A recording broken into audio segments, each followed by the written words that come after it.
ఇండోర్లోని Mahatma Gandhi medical college అంటే ర్యాగింగ్కు చాలా famous. ఎంతలా అంటే జూనియర్లు జాయిన్ అయ్యారంటే చాలు సీనియర్లకు పండగే. కొంతమంది బట్టలు విప్పించి మరి సీనియర్లు సరదా పడతారు, మరికొంతమంది డాన్స్ చేయమంటారు, ఇంకొంతమంది డబ్బులు లాక్కుంటారు, చివరకు బూతు టాకులు వేసుకుని రమ్మంటారు. కాలేజీ క్యాంటీన్ లోకి వెళ్లాలంటేనే ఓ టెన్షన్, సాయంత్రం కాలేజీ నుంచి హాస్టల్కి వెళ్లాలంటే మరో టెన్షన్. చెప్పుకోని రీతిలో దాదాపు 6 నెలలు జూనియర్లను నరకయాతన పెడతారు. అయితే తాము బాధపడ్డాము, తర్వాత బ్యాచ్ ను వేధించొద్దనే ఇంగిత జ్ఞానం మాత్రం ఉండదు. తమను సీనియర్లు ఏడిపించారు కాబట్టి మళ్లీ వచ్చే ఏడాది జూనియర్లను ఈ సీనియర్లు అదే రీతిన హింసిస్తారు. ఎంత జరిగినా సరే పోలీసులకు ఫిర్యాదు అందదు, కాలేజ్ డీన్ కు సైతం ఫిర్యాదు చేయరు. ఎందుకంటే బెదిరిస్తారు, తేడా వస్తే చచ్చేలా కొడతారు కూడా. అయితే ఓ పేద విద్యార్థి కాలేజీని వీడలేక, ర్యాగింగ్ భరించలేక ఢిల్లీ ర్యాగింగ్ హెల్ప్ లైన్ కు ఫోన్ చేసి తన గోడు వెళ్లబోసుకున్నాడు. నేను ఆత్మహత్య చేసుకుంటాను సార్, నా వల్ల కావడం లేదు, కాలేజీ పేరు చెబితే వణుకు పుడుతుందని ఢిల్లీ యాంటీ ర్యాగింగ్ కు ఫోన్ చేసి కన్నీళ్లు పెట్టుకున్నాడు. అక్కడి నుంచి ఫిర్యాదు ఇండోర్ పోలీసులకు అందింది. ఇండోర్ మెడికల్ కాలేజీ స్టూడెంట్ నుంచి వచ్చిన ఫిర్యాదును ఫార్వర్డ్ చేశారు ఢిల్లీ పోలీసులు.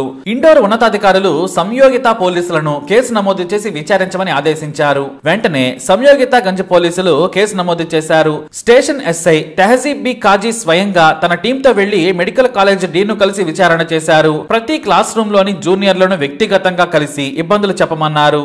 ర్యాగింగ్ చేసిన వారిపై ఫిర్యాదు చేస్తే చట్టపరంగా చర్య తీసుకుంటాం, మీకు రక్షణగా ఉంటామని ఆయన బ్రతిమలాడారు. కానీ ఏ ఒక్కరూ ఫిర్యాదు చేయలేదు. ఎందుకంటే తమను కొడతారని, లేదంటే తర్వాత ముందు ముందు ఇబ్బందులు కలుగు చేస్తారని వారి టెన్షన్. వారం పాటు కాలేజీలో జూనియర్లను ప్రశ్నించినా సరే ఎవరో ఫిర్యాదు చేసేందుకు ముందుకు రాలేదు. దీంతో కేసుని వదిలేయాలనుకున్నారు. కానీ ఢిల్లీకి వెళ్లిన ఫోన్ కాల్లోని మాటలు విని తెహజీబ్ కు ఆందోళన కలిగింది. మరీ నీచంగా మానవత్వం లేకుండా ర్యాగింగ్ పేరుతో హింసించడంపై ఎస్ఐ ఆందోళన చెందారు. దీంతో ఈ కేసును ఫిర్యాదు లేకున్నా పరిష్కరించాలనుకున్నారు. వెంటనే తమ స్టేషన్లోని చిన్న వయస్కురాలైన శాలిని చౌహాన్ అనే కానిస్టేబుల్ ను అండర్ కవర్ ఆపరేషన్ చేయమని సూచించారు. ఆయన కాలేజీ విద్యార్థులతో కలిసిపోయి ఆపరేషన్ చేసి ర్యాగింగ్ రాక్షసుల డేటా తీసుకురావాలని ఆదేశించారు. డిగ్రీ చదువుకున్న శాలిని వెంటనే మేకప్ వేసుకుని రంగురంగుల బట్టలు ధరించి మెడికల్ స్టూడెంట్ లా క్యాంపస్ లో అడుగుపెట్టింది. మెడికల్ బుక్స్ చేతిలో పట్టుకుని పెదాలకు లిప్స్టిక్స్ ధరించి మోడర్న్ డ్రెస్ లో ప్రతి రోజు కాలేజీకి వెళ్లేది. కానీ క్లాసులకు అటెండ్ అయ్యేది కాదు. ఎందుకంటే ఆమె క్లాస్ రూమ్ లోకి వెళితే ప్రొఫెసర్లు పసిగడతారు. అందుకే తన ఫస్ట్ ఇయర్ స్టూడెంట్ అని చెప్పి క్లాసులకు బంకు కొడుతున్నానని చెప్పి క్యాంటీన్ లో ఎక్కువ సమయం గడిపేది. ఆ తర్వాత హాస్టల్ గదులకు వెళ్లి కాపు కాసేది. మెల్లిగా జూనియర్లతో పరిచయం చేసుకుని క్యాంటీన్ లో టీలు కాఫీలు ఆఫర్ చేసి స్నేహం పెంచుకుంది శాలిని. సివిల్ డ్రెస్ లో ప్రతిరోజు కాలేజీకి వెళ్తూ మెల్లిగా 25 మందితో స్నేహం పెంచుకుంది. అయితే ఒక సీనియర్ అమ్మాయి ఈ శాలినితో కూడా అతిగా ప్రవర్తించింది. బికినీ వేసుకుని ఫోటో పంపాలని, లేదంటే హాట్ పిక్స్ సెండ్ చేయాలని కోరింది. శాలిని పోలీస్ అని తెలియక ఓసారి 600 క్యాంటీన్ బిల్ కూడా కట్టించుకున్నారు. మేల్ స్టూడెంట్స్ అయితే కత్తిలా ఉన్నామంటూ సెటర్లు వేసి ఆడుకున్నారు. ఆ తర్వాత తన ముందే మేల్ ఫీమేల్ విద్యార్థులను జతగా పట్టుకుని బూతు పాటలకు డాన్స్ చేయించడం నుంచి మోకాళ్ల మీద నడవడం వరకు చేయించారు. అక్కడ నుంచి రొమాంటిక్ ఎక్స్ప్రెషన్స్ ఇవ్వమని వేధించారు. వారిలో 11 మంది అతిగా ర్యాకింగ్ చేసిన విద్యార్థులను గుర్తించారు శాలిని. తన సీక్రెట్ ఆపరేషన్ గురించి ఏ రోజుకు ఆ రోజు తన స్టేషన్ ఎస్ఐ తెహజీబ్ కు సమాచారం ఇచ్చేది. అంతేకాదు కొన్ని ఫోటోలను కూడా షేర్ చేసింది.